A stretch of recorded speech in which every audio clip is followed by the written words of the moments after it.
Hello दोस्तों, नमस्ते, जय माता दी। मैं अपने चैनल सोनावादी लोकगीत नयादी लोकगीत दोनों पे आप लोग का स्वागत करती हूँ। एक छोटा सा बहुत प्यारा चुटकुला नाच गीत लेके आई हूँ। ननद भाभी का चुटकुला नाच गीत है, बहुत प्यारा गीत है। आप लोग सुनिएगा, फुल वॉच करिएगा, कमेंट बॉक्स में जरूर बताइएगा कि हमारा गीत कैसा लगा। तो चलिए मैं सुनाती हूँ, आप लोग सुनिए। बम्बे शहर ननदी जिन जायु हो बदनामी हमारे। बम्बे शहर ननदी जिन जायु हो बदनामी हमार। जायु न जायु हेलवैया दुकनिया, जायु न जायु हेलवैया दुकनिया।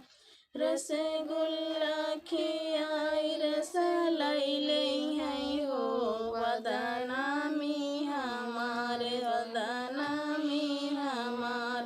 रसगुल्ला खियाई रसलाई ले हैं हो बदनामी हमारे, बदनामी हमार। बम्बे शहर ननदी जिन जायु हो बदनामी हमार, बदनामी हमार। बम्बे शहर ननदी जिन जायु हो बदनामी हमार, बदनामी हमार।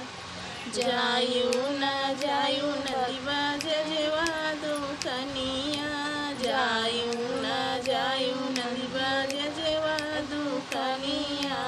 चुनरी ओढ़ाई रसलाई ले हैं हो बदनामी हमार, बदनामी हमार। चुनरी ओढ़ाई रसलाई ले हैं हो बदनामी हमार, बदनामी हमार। बम्बे शहर ननदी जिन जायु हो बदनामी हमार, बदनामी हमार।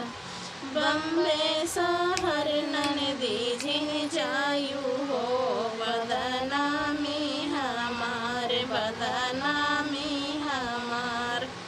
जायु न जायु सोनरवा दुकनिया, जायु न जायु सोनरवा दुकनिया। नथिया पहिराई रसलाई ले हैं हो बदनामी हमारे। टिकवा पहिराई रसलाई ले हैं हो बदनामी हमार।